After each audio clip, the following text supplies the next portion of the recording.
Welcome to Dibs on Blue. My name is Stephanie, and this is my sign name. Today I'm going to show you this game and how to play it. It's Castles of Mad King Ludwig. It's pretty cool. Thank you to Bézier Games for supporting this channel in this episode. You can play with 2 to 4 players, and the playtime is around 90 minutes. But recently I did play this game. I played a 2-player game, and it took us around 45 to 60 minutes. So what do you have to do? You have to use different rooms, and they're all kind of different sizes, and you make a castle out of it. Whoever earns the most points in the game is the winner.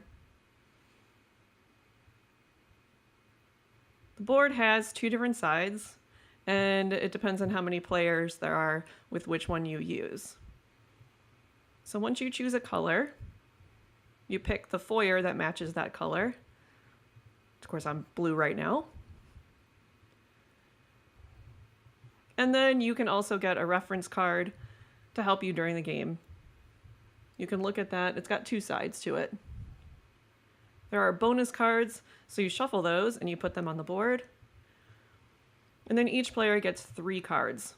Each player looks at their cards and they decide to keep 2 of them, so one of them they have to get rid of. When they decide which one, they take that one they don't want and they put it under the bonus card stack, and they just leave it like that. They keep 2. You shuffle all the room cards, and how many you need depends again on how many players. If there's 2, you need 22. If there's 3 players, you need 33. And if there's 4, you need 44. So you put those on the board right there. The room tiles on the sides here, again, depends on how many players. This area over here is for small rooms, 100 through 300. If there's 2 players, you need 5 of each of those, and they're just randomly drawn and put there. If you have 3 players, you need 7 of each of those, and if there's 4, you need all of them. With the large rooms, 350 to 600, if there's 2 players, you need 4 of them. 3 players, you need 5 of them, and if there's 4 players, you need all of them. There are different kinds of rooms. So there's brown rooms that are activity rooms. There's those green rooms that are outdoor rooms. Yellow rooms mean food rooms. Orange is utility. Light gray is corridors. Purple are living rooms, and blue are bedrooms. There are dark gray tiles that mean downstairs that lead into the basement. In the middle of the board, there are also stairs and hallway tiles. The hallway tiles have 2 sides, one for upstairs and one for downstairs. But how you put them on the board doesn't really matter. It doesn't matter which side is showing, because during the game, if you want a hallway tile, you can just choose which one you want to use. The stair tiles have a light gray side that kind of blend into a dark gray side. So the light gray side means that leads into an upstairs room, and the dark gray side means that goes downstairs. There are favor tiles in the game, and again, it depends on how many players are playing in the game. If there's 2 players, you need 2 of them. If there's 3 players, you need 3, and if there's 4, you need 4. The favor tiles are shuffled and just picked randomly and put there on the board. Favor tiles are kind of like end game bonuses. So if you finish that, if you complete that bonus, then you would get more points. The rulebook kind of explains what each of those favorite tiles means, so if you have no idea, you can look there. Near the board, you put down all the money, and then each player starts with 15,000, 2 5,000, and 5 1,000 coins. So now you flip up some room cards. And that depends on how many players there are, of course. If there's 2 players, you need 5. If there's 3 players, you need 6. And if there's 4, you flip up 7. So you look at all those room cards. And then you take the room tiles that match those cards. And you flip those up. And you put them on the bottom part of the board here where there's all these cost slots. Each slot needs 1 of those tiles. If there's 2 or 3 players, though, you will not use this last area, which is like the cheapest slot, for pricing out room tiles. During the setup, you can just put those down wherever, because the first player is going to change them around and move them around. Who's first is entirely up to you. That player will get the first player token, which looks like this. It's a castle. And that person becomes the master builder.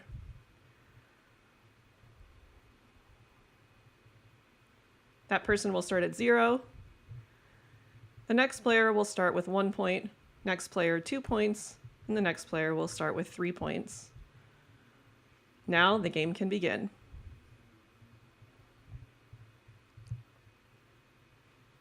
The master builder looks over the room tiles in those slots and decides what they want to set the cost as, and they can move them around however they want. When they're done, it's the next player's turn. So the next player can buy a room. For example, if they want to purchase the room that is 8,000, then they have to pay the master builder that amount of money, not the bank. So they pay the master builder, and then they add it to their castle. The entrance to that room has to match up with an entrance to a room already on their board. The rulebook has more of an explanation with what you can and can't do with tiles. But for example, tiles can't overlap each other. You can have an entrance against a wall, but there always has to be at least one entrance that matches up with another entrance.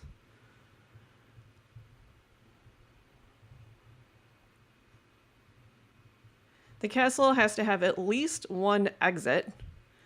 You have to be able to exit your castle. And there's other rules there too. You don't have to buy a room on your turn. You can actually buy a hallway or stairs, which is 3,000. And again, you pay the master builder that amount of money, not the bank. If later on down the road you want to buy a downstairs room, you first have to have stairs that would go down into that room. If I'm the master builder and it's my turn, I can still buy a room, but now I pay the bank. If a player doesn't want to buy a room, that's totally fine. They can opt to take 5,000 from the bank. And then their turn is over. If you add a room to the castle, you will earn points. But in the middle of the tile, there are point values too. But you have to see if you are successful in earning those points. So for example, with this tile, if I add it to my castle, I earn 1 point for each outdoor tile that I have in my castle already. But that's also from now on in the game. I would earn 1 point for every outdoor room I add to my castle. Another example is this room. There's 2 points for each living room, but do you see that little bar in the middle there? It's dark. That means you can only earn points if that room, the living room, is actually connected to that room. Some rooms make you subtract points, like this room. I would get 6 points for adding it to my castle, but do you see that -2? If that room is connected to or even next to any of these 4 rooms, including utility rooms, corridors, living rooms, and bedrooms, so if they're connected or even next to that room, I would lose 2 points. So you really have to be careful with that.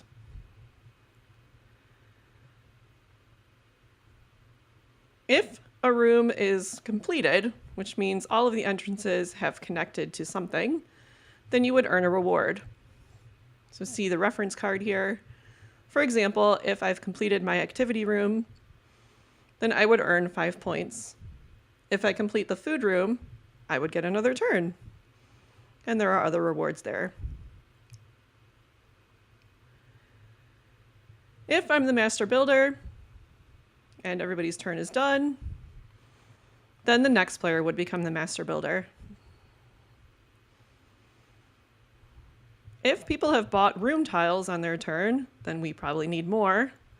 So you would just draw new room cards for however many empty slots there are, and find the matching room tiles and put those down in those slots.